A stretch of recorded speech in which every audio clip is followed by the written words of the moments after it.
Welcome to the show, Kylie. It's so cool to have you here today. Thank you, Helen. Now, it was really cool when we met at the Kiama Wellness Base Camp. I met lots of incredible new besties on that day, and you're one of them. And it was so cool because we were in this little square of awesomeness. So there was a Primal alternative stand. There was Fuad from Quirky Cooking. There was you with your amazing, sauerkrauts and fermented, yummy kind of breakfast-looking stuff that you were selling, and all those amazing cookbooks, and Zazen water. And I was just like, wow. Yeah. A triangle. Sorry, yeah, it was awesomeness. It was very cool, wasn't it? That's right. It was the place to be. It was where all the cool people hang out.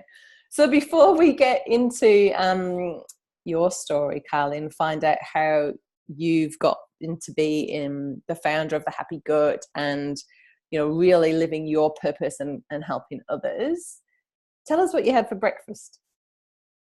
Okay, so this morning for breakfast I just had a lamb soup.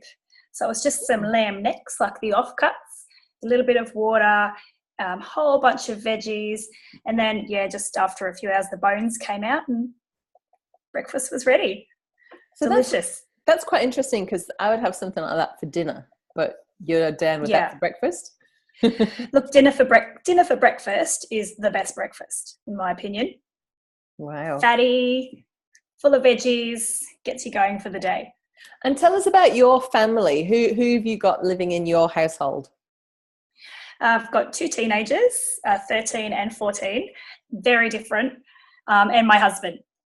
He'll be 50 this year, so. There you go. That's a milestone. All boys. Birthday. All boys. And what did they have that kind of thing for breakfast as well? My husband does. So he'll have broth every single morning. He gets up, the broth goes in the pot, the veggies go in, whatever meat is in the fridge goes in, and he's out the door, like literally with the saucepan and a spoon. Wow. And he eats it driving to work. And if you ask me, for the gut, never eat in the car. But he does. And my kids often skip breakfast, but I'm not overly worried. They have a fantastic lunchbox full of food with lots of good fatty foods and lots of veggies and fruit. So I'm happy that whatever goes in, whenever, is good. Yeah, that's good. Yeah, I like that. That's really good. So tell us a little bit about your story. So you started your journey as a registered nurse, is that right? That's right. I've been a nurse for 18, 20 years now. And I nursed in acute care, so coronary care, and I nursed in ICU for a while, and then in dialysis for 10 years. And I mean, I love nursing. It's a service, and I never did it for the money. But about 2 years ago, I kind of realised that everything I did in nursing felt palliative. There was no aspect of prevention in my care. And I got increasingly frustrated with handing out medications, doing blood pressures, assessing people, but never really being able to step in before something goes wrong and really support a person. So, I left 2 years ago. I'm still registered, but I haven't been not in that traditional nursing model for a while. Yeah. Wow. So was there something significant in your particular health journey, Kylie, that made you have this turning point and a crossroads, or was it something that you were working up towards? Oh, look, I think it was always sitting there simmering, but it was definitely clear to me when I got sick myself that the system wasn't serving me, the conventional medical system, and that I wasn't serving my patients either. So I got diagnosed with an autoimmune disease called Wegener's. And ironically, I was the nurse unit manager of the renal unit, and Wegener's can manifest as renal failure. So I had been nursing people with the very same autoimmune disease. So when you get diagnosed with a serious illness, you don't have a full picture of exactly what that means. If you had all that information at the start, it would devastate you. And I had all that information at the start because I'd been looking after people. And so I saw the very worst the disease could be. yeah, sort of, I'd been paleo for a while, I'd been fermenting for years, and just sort of playing around. But when I was diagnosed, it all became very clear to me that real wellness was a path different from conventional medicine for me. So tell us a little bit more about your particular autoimmune disease, because I've not heard of that one before. There's so many now that I can't keep track of all of them. So would you mind, Kylie, telling us a little bit about what it is and what it looks like, and a little bit more background would be great. Sure. Okay, so my autoimmune disease is one of the rarer ones, and you feel a bit ripped off when you're trying to research your own disease and it's not there because it's not very common.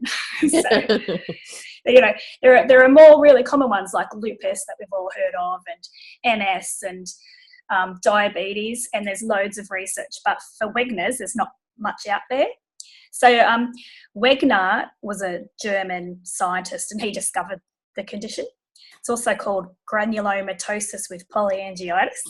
I like what it basically means. That's easier. Yeah, we like Wegener's, and if you're a bit posh, you can call it Wegener's, which is how you're supposed to say it. Like the German way. Yeah. So it manifests as inflammation in the soft tissue in my airway. So you'll see people with Wegener's with ear, nose, and throat, and airway respiratory issues, and then down to the kidneys. So it kind of makes this line of devastation and destruction through your body. So, you know, in my opinion, it doesn't matter what the autoimmune disease is. You just need to get in and get control of that immune system through getting control of your gut. So I've got some scarring, and I'll always be a little croaky in there, but me with good control of my health is completely different to me not looking after myself. So what did it look like, you know, before you made all these lifestyle changes? Like what were some of your symptoms at the time? I mean, I know you say you had the croakiness, but because you look like a picture of health, and when I met you, there was no way I would know that you had this, you know, autoimmune disease. No way, you know. Yeah. So well, what did it look like? It was obviously not always. Started off with it. No, goodness, no. It started off with a bit of shortness of breath walking up a gentle slope, and me berating myself for my fitness falling down. And then I continued to be short of breath, and just kept making excuses to myself until the point where I couldn't sit still and talk in sentences. I didn't have enough of a patent airway to push enough air out to make words. It was that closed over with acute inflammation. So I couldn't, like, I was snoring and stopping breathing at night. I had to, when I breathed in, you could hear like a rattle, like that inspiratory stridor, or a rattling sound. So not much capacity to do much except for gently move around and try and breathe. Wow. Yeah.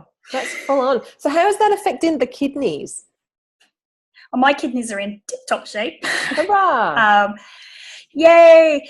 Some people with Wegener's, it can just manifest as an eye condition or an ear condition, and it may never progress. It's just if it's unchecked that it will progress. Okay. You know, further on. So my plan is that I've got a little bit of scarring in the airway, but we're done. Right. That's just great. Kind of, well done. Yeah. Well done on getting taking control and, you know, being an expert in you and committing, like you said at the beginning of the interview, like to focus on your wellness, like that's your, nothing else is more important than that. Right? Which is great. Yeah, that's right. So tell us, what did you do? Like you said, you were into paleo, you've been fermenting for years, but what did you do to really get a handle on this? I left work and made healing my full-time occupation. So, and I feel really blessed that I was able to leave work. My husband was at work and he was able to support the family, and I just day by day worked on getting well. So that involved enrolling to study.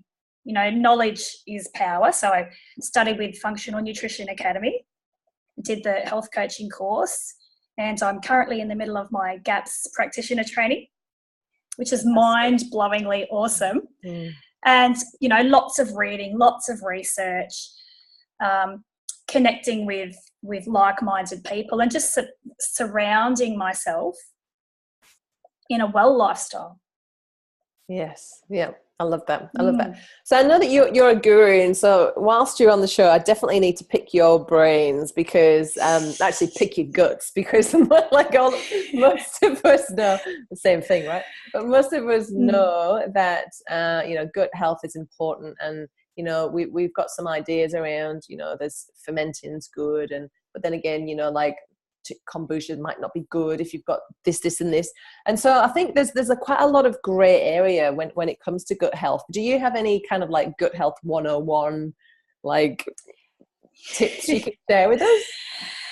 Okay, so most of my, I guess, my passions around gut health come from the concepts from cultured wellness. So if anybody's heard Kirsty talk, she says it but better. But I'll give it a shot. So I've got these like 4 things that you need to do, just to keep it really simple. Number 1 is to starve out your pathogens. So we've all got pathogens in our gut. I mean, you think about it, we have antibiotics, and they don't touch Candida because it's a yeast. So anybody who's had antibiotics or exposure to chemicals and toxins, or eaten meat with antibiotics, has usually had some of their good bacterial microbiome destroyed, leaving a gap for Candida to come through. And Clostridium is another one that's often one of the last guys left behind after antibiotics. So a lot of us have got imbalances with those kinds of microorganisms. So they're sitting there, and they're doing a whole bunch of things like producing toxins and producing inflammatory molecules and tickling and irritating our immune system and stopping us, absorbing nutrients. So they're doing those things, and we want to starve them out. So we know what they eat. They eat sugar. And so to starve them out, we take away their food source. So that's number 1. Number 2 is to crowd them out. So if you're at a party and suddenly 50 bikies walk in the door, suddenly that room looks a little bit busy and you might leave. It's a bit scary. Yeah. So it's a really bad example, because I think that, lactobacillus and bifido strains aren't like bikies. They're quite good. Some bikies are good. Lots of bikies are nice, I suppose. Yeah, nice. A whole bunch of nice healthy bikies walk in. Yeah. So it's all about who occupies that space in your gut. So when you're putting in good bacteria, like I use the cultured wellness kefir and yogurt regularly, and I make my sauerkrauts with their kefir as well. So I know exactly what strains are going in, and they're in there taking up the space now. So I'm starving them out and I'm crowding them out, but I've got 2 more things that are an issue. And that thing is that I need to repair my gut lining. It's probably a mess. A lot of us have, villi and endothelial cells and microvilli and a mucus layer that aren't healthy, which means we can't have a good home for our good bacteria, and we can't break down and absorb nutrients the way we want. So repairing that gut is broth. It's all about the broth for me. There are other things, like gelatin and aloe vera and some amazing foods that you can add in. But a good meat stock and a good bone broth are incredibly healing. Got all the amino acids and nutrients that your gut needs to rebuild. Mm-hmm. Awesome. And then number 4, the last one would be to remove the things that are going to cause damage to your gut. And so that's wheat and gluten. So I think it was, I know. A lady was asking me today, and I'm like, yeah, gluten causes a leaky gut in 100% of people. Is that right? Tested. 100%? Yeah, I think Fasano did the research on that, and I can't remember the exact time frame, if it was like whether it was after 30 minutes or a few hours, but you get a leaky gut wall after a gluten exposure every time, no matter who you are. So if anyone is listening to this and they know they've got leaky gut, or they've got an autoimmune disease which would have started with a leaky gut, then it's okay, right? That it's not their fault, because show me someone That's in the world right. who hasn't had a gluten exposure. But that's really a good motivator, isn't it? To think, you know what, Yeah. that bread or pizza or whatever looks really good, but I'm going to pass because of all those repercussions. Like, I don't want to go down there, do you? I mean, and I really like this 1, 2, 3, 4 like approach. So 1, starve out the pathogens. 2, crowd out the pathogens. 3, repair the gut. And 4, remove wheat and gluten. Yeah. Like that everyone can do that. But let's just go back to 1, right? Because I think quite a lot of people actually, let's focus on 1 and 2, because quite a lot of people listening to this podcast, they're doing the broth, they've removed the gluten and the wheat. Is that what you said? Wheat and gluten? No, you said something else. Yep. Wheat and gluten. Dairy can be a problem. Yeah, I was thinking, was we going to be saying dairy? But let's look at some of the pathogens. So let's look at Candida, because you've already mentioned that one. And that one seems to be coming up in a lot of conversation I've been having lately. So let's look at Candida.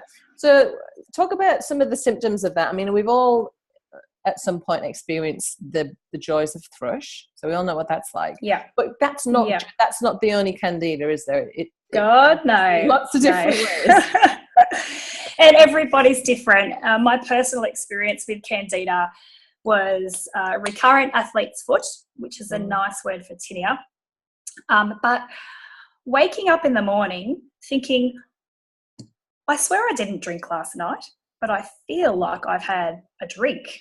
And that's a classic Candida symptom. So you'll eat dinner, it might be something carby, you'll go to bed, that Candida will chew through all the sugar, produce the acetaldehyde, which is like a breakdown product of alcohol, and bam, hangover. Wow. But you didn't get to drink anything. There's no fun. That's a classic. That's a no fun hangover. It's a total rip-off. It's a total rip-off. And I think another one would be like crazy, bull-tearingly frustrating food cravings that you just cannot kind of say no to. So you'll be wanting sugar, and we know now that that's the Candida. They've got a direct line of communication with your brain, and they're saying, if you don't feed me this food, I will die. And so they're literally hijacking your brain, and then you go out and you eat a donut, and then you blame yourself. There's a whole bunch of self-flagellation and negative feelings, and you're a failure, and why can't you stick with this? When in fact, an awareness, like an intellectual awareness, that there's some really wrong pathways in place between your gut and your brain. There's some signals that are not ideal, and you take that knowledge of crowding them out and starving them out, and then you get some support. Because I haven't met anybody who's fixed their health on their own. Yes, it's not just a case of you could just do it at home in the kitchen. Is it something we definitely need some kind of herbal support with, or something else like that? You can't just do this on your own with some nice coconut yogurt and some broth. I think herbal support is absolutely brilliant. And I haven't really spoken to many people that have gotten rid of Candida without that. But I think also you need the support of friends that are on your side, family that are on your side, because it's really hard, when you and all the girls go out to a cafe and everybody orders cake, it is very isolating. It's very isolating. And how much do you want to be part of that compared to deal with your Candida, which you could probably just start tomorrow? So surrounding yourself with the right people that are going to work with you because they love you, really important. And I think it's nice as well to, like, if you can't find, I know, for me, it was quite hard to find my like-minded tribe in my small town or country town of 5,000 people. Yeah. But online, even if you don't have that support, in your immediate circle, there's so much support, isn't there, online now? Oh, yeah. Facebook groups. I think we're in the best place ever to be able to, get advice and support from people around the world, not just like even in the same country for stuff like this, and to learn coping and coping techniques around like, what do you do when you go, yes, you want to be healthy, but you don't want to become a social misfit that nobody, people stopped inviting me around for dinner because they didn't know what they could feed me, like you don't want it to get like that. Do you know what I mean? I just got to say two things there. I just got to say two things. The first thing is, if one more person says, what can't you eat? Because I can eat anything I want, but I don't eat certain foods. And being brave about that really turns things around when you're in a social situation. But the online thing, absolutely. I found Cultured Wellness. I podcast stalked Kirsty for months and then went, why can't I join up to her program? So I did. And there it was online, from my beautiful coach, Nikki, who's in Thailand, through to Kirsty in Queensland, through to all the community out there, wonderfully supported every day. Fantastic. You could wake up and jump online and say, I'm going to eat a horse if it walks through my door, as long as it's coated in sugar.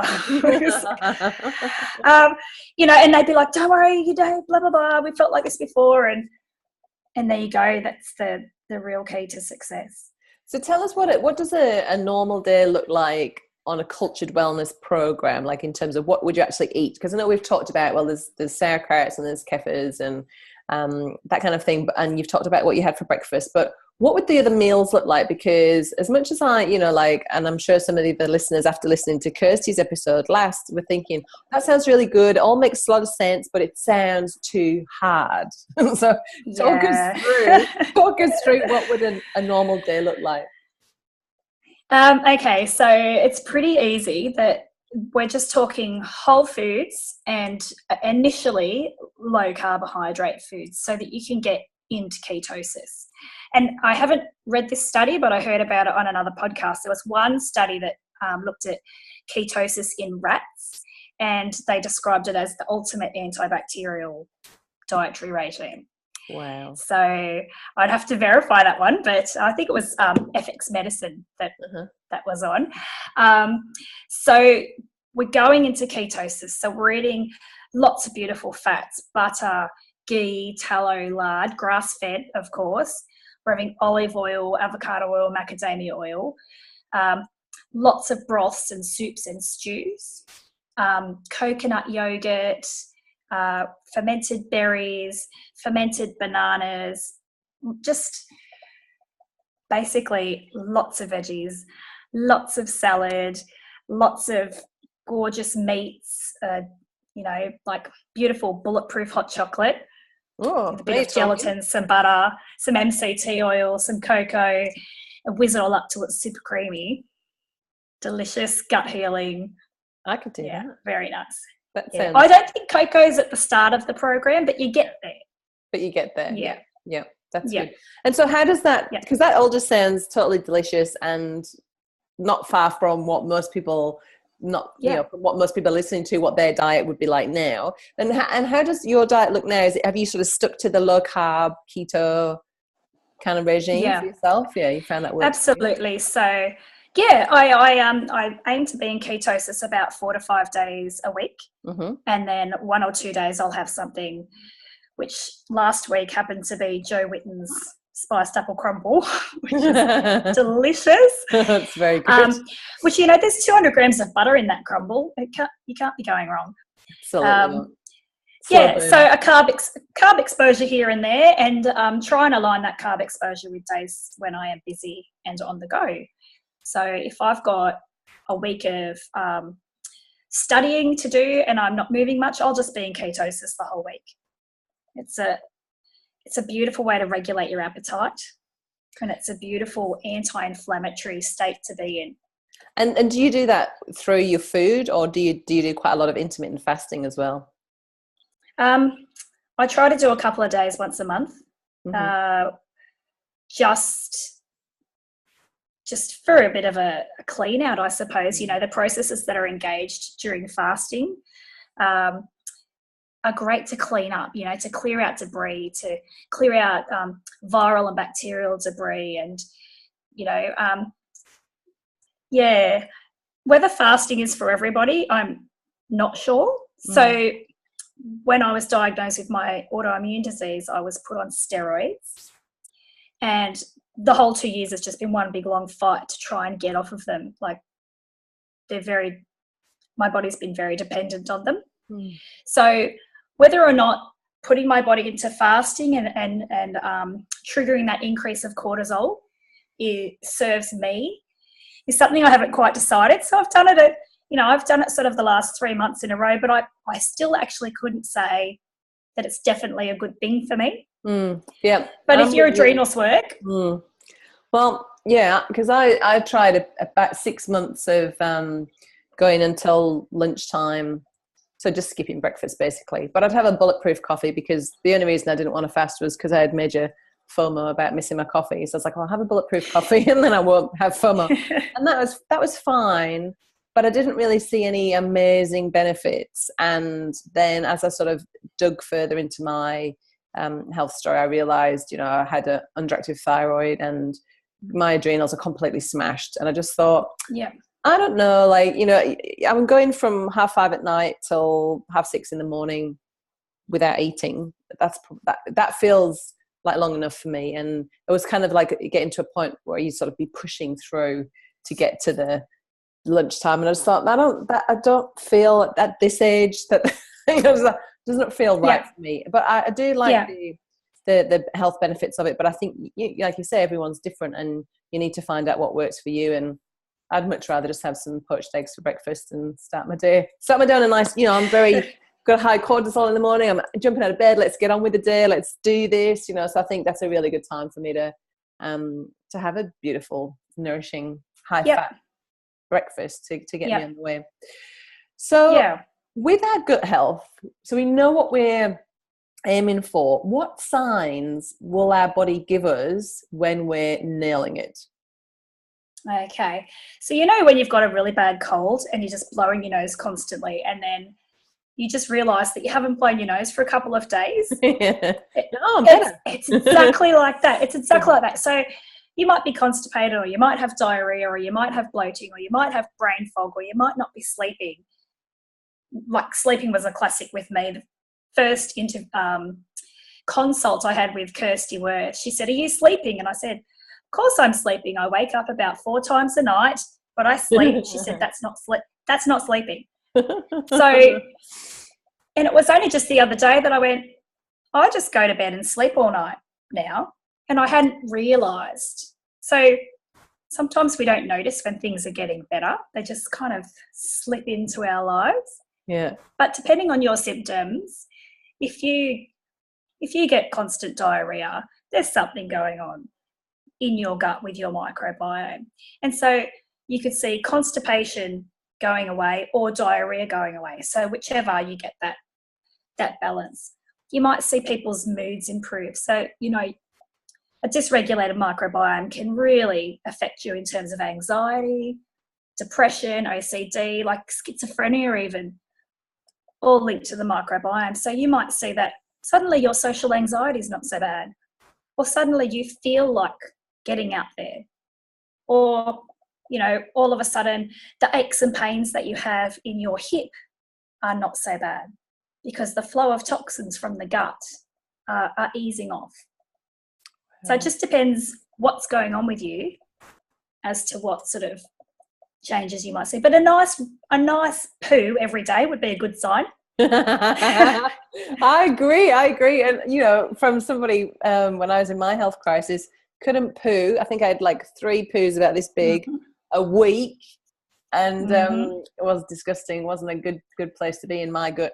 And couldn't sleep. So even though I was completely exhausted, when I lay down to bed, I felt like I'd had about 10 espressos. There was just no sleep. And those little things, like every day, and my mood obviously was awful. It was full of anxiety. And you've met me. You wouldn't even think that now. Depression, anxiety. No. I couldn't fly on planes. I developed a phobia of flying. I just met you in Sydney, where I flew over to Sydney. Yeah. All of these things was all linked to the gut. And every day I think, well, I'm grateful for my happy mood. I'm grateful I did a nice dirt in the toilet. And I'm grateful for a nice 9 hours of wonderful sleep. Like, it's these little things, like when you're not doing and you're not sleeping, we just take these things for granted. But no. Like, if you've done a good shit that morning, hallelujah. Be grateful for that, right? Yeah, like when you're into gut health, you are into poo, and with 20 poo. years nursing, I'm totally into poo. You've got to have a good look at it and a smell. And I may or may not have taken a photo of my son's mega huge, beautiful poo the other day and sent it to my husband, saying, "How awesome is this poo?" Just you really appreciate a good healthy poo. It says so much. It's a barometer, isn't it? Yeah. I reckon it's like your daily review. You like your poo in the morning is like, how well did you do yesterday? And then I think your period is like your monthly review. It's like, right, well, your period thing is like, this is how you're a bit stressed out. You've got a little bit of estrogen dominance. Yeah. It's like, I think it's a good little. That's great. I love that. Tuning into what your body's telling you. It's awesome. So tell us a little bit about your a gutsy adventure you're about to set off on. I am. It's a bit sad. I might be excited about seeing Australia, but I'm more excited about planning my food. So my website still is getting built. I've got a landing page at the moment, but the blog will be up and running before I go. And it's going to start with me just dehydrating everything in sight. So I will have, I'll be in places where we won't be able to get fresh vegetables. And I will have, who can cope with that? I'm just going to fast. I'm just going to fast for a month. No. I'm going to have bags of dehydrated kale and dehydrated leeks and onions and zucchini and all these gorgeous vegetables. And I can literally just throw them in a pot with maybe even some dehydrated meat and have a beautiful, gorgeous, stew right there on the side of the road. Wow. So there'll be that, and then there'll be traveling with my ferments. How do I manage that? When to take a probiotic, when not, how to manage exposures. I really think that we just fall into McDonald's when we get on the road. People just start traveling and then they just fall into these horrific. Pies. I used to have pies and chocolate milkshakes. Yeah. That was my road trip. Recently I went such a bad mood by the time you get to, because Perth is a good 6-hour drive, you'd be like, I'm in such a bad mood. Why am I in such a bad mood? And exhausted and falling asleep at the wheel. Yeah. Not good. So I went on a cruise recently with my sister-in-law for 4 days, and I took some broth of life and I took some MCT oil, and I had my suitcase basically half clothes, half emergency supplies. Yeah. But, there was fresh meat and fresh veggies, and easy. People go on cruises and they eat and everybody's exhausted. But when you go on a cruise and you have butter and gorgeous salads and cuts of meat and wonderful food, you have energy to burn. It was the best holiday I ever had because I ate well. Yes. The joy you get from a quick stop in at the the fast food store is nowhere near the joy of having energy to burn and finishing your holiday feeling amazing. Absolutely. And even the taste of it, like there's no way I would go near a fast food joint or any kind of roadside offering ever, because it's just not worth it. It tastes like, first of all, it stinks. It doesn't even smell like food. Like when you walk into those canola oil places, it stinks and it sort of clings to you, that smell. It does. A bit like the sausages outside of Bunnings, like they're not proper. What's in them? Like that doesn't smell like sausages. I don't know what it is. Yeah. And Subway, like obviously these aren't, Bunnings and Subway aren't sponsors of my podcast, so it's okay.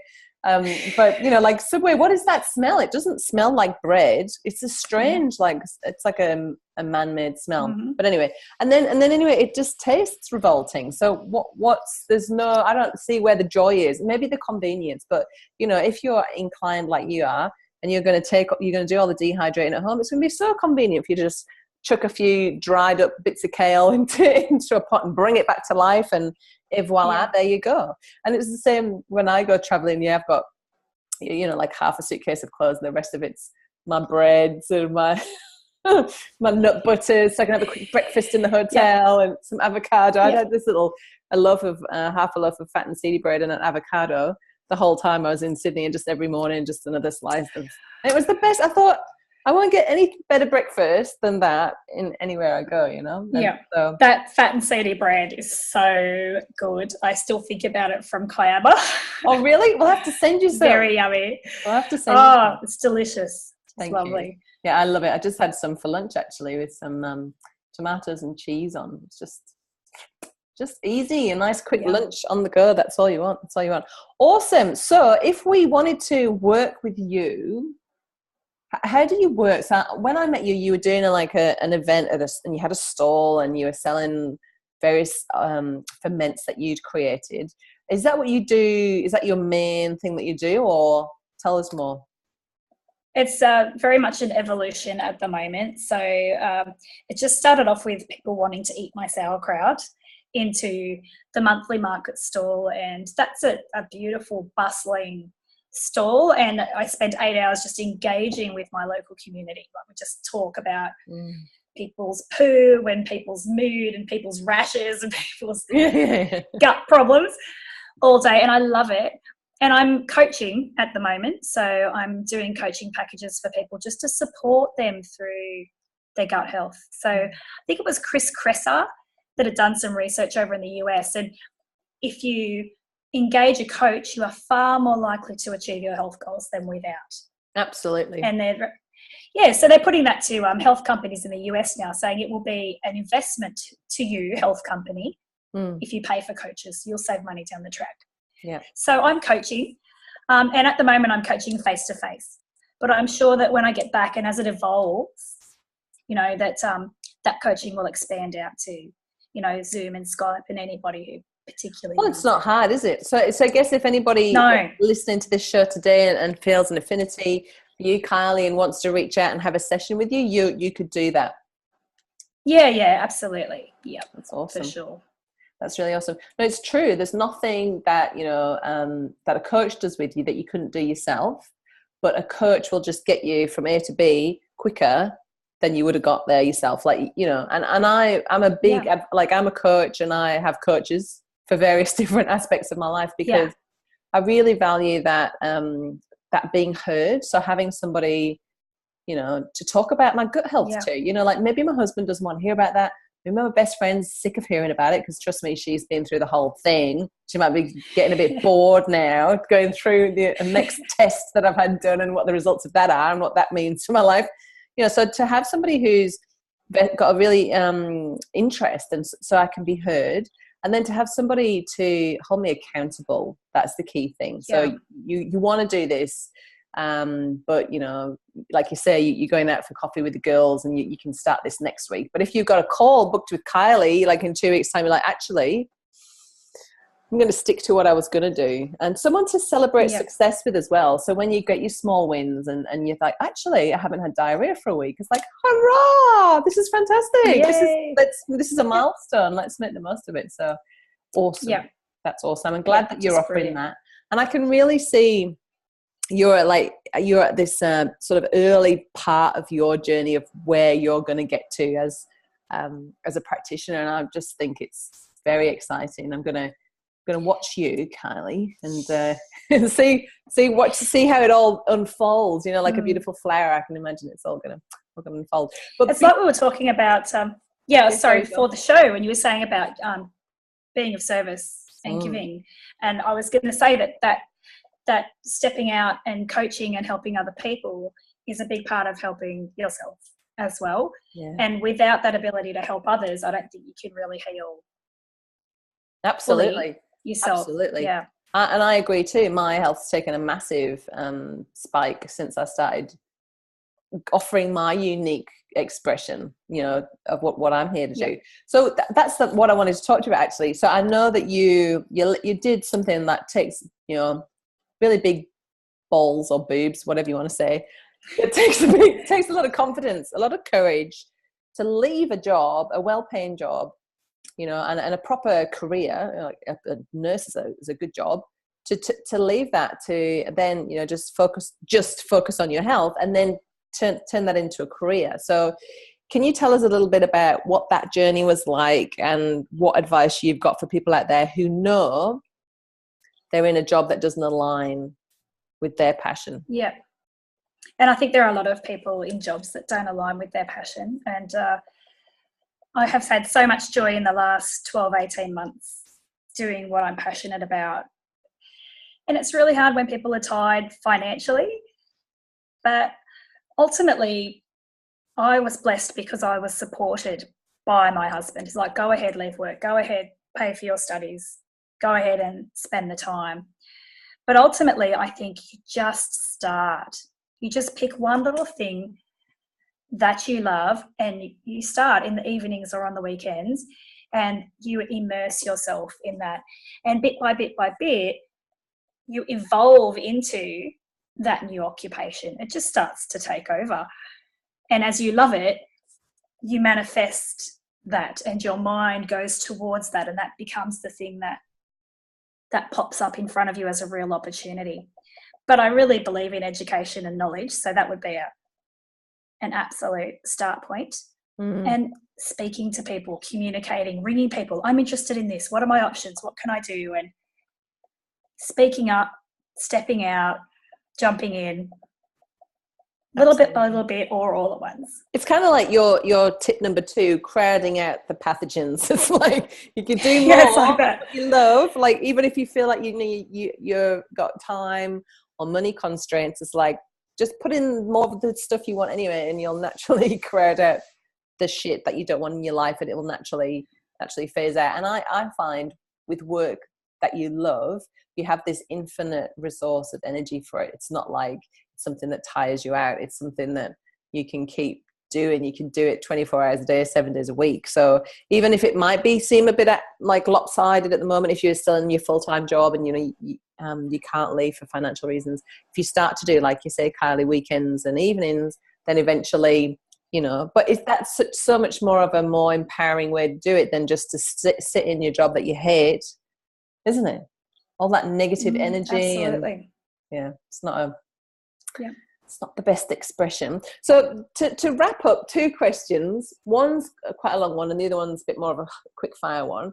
So let's talk about the biggest challenges that women face having to commit to this lifestyle. What would you say the biggest challenges are?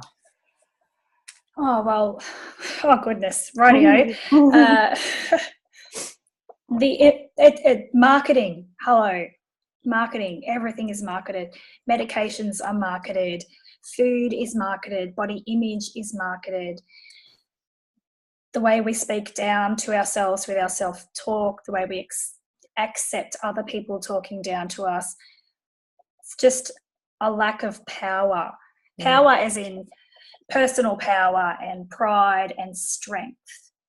That's just stripped away by advertising and marketing and magazines, and from a very early age. I mean, little girls in knee-high boots and little skirts and crop tops, and I just want women to just be power women. If you're in the kitchen cooking, it's not because you're a housewife, it's because you've got the absolute privilege of nourishing the people you love. You don't have to ever feel like what you're doing is not enough, because what you're doing is the thing that underpins and shapes the world. Like you, Helen, with your business. How empowering is that? How amazing are those food options that will nourish? And when you are busy and you are feeling not enough, you can come in and get your pumpkin bread, instead of feeling like you're failing.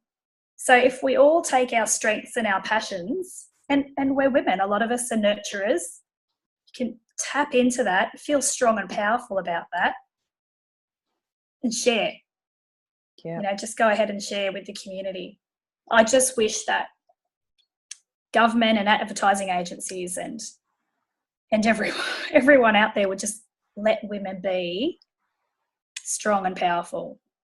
Oh, they'll catch up. But I think that we're in a good stage now, like we were saying before, with technology, to be able to blast our message, like across the whole of Australia via things like Zoom and Wi-Fi and podcasts, whereas before, how would we have got this out there? It's so much easier to spread an empowering message now, which is really, really cool. And I love everything that you said there. It's absolutely spot on, and I particularly like what you said about having the privilege of nourishing your family, because it really is. I think a lot of mums out there are like, oh my God, dinner's just another chore. I know I like that, but when you actually think about it as I sort of sat back and thought, right, well, I guess I'm not going to be the mum that's at the P&C committee, because I'm not very good at coaching the soccer, and don't really like having kids around my house every night. All these things. I was like failing at being a parent. And then I was like, but what I do is I do serve amazing food, and my kids are loved. The house is warm. They've got clean water. We live in the bush. Like, they've got this great outdoor nature kind of lifestyle. And I'm just like, I'm enough. I'm doing a really good job. This is that's right. This is good. That's all right. It's not so bad after all. P&C exactly right. Not my thing. So to wrap up with, give me your opinion on the 3 dark areas of this kind of way of life, which are chocolate, alcohol, and coffee. All right. Chocolate. Okay, yeah.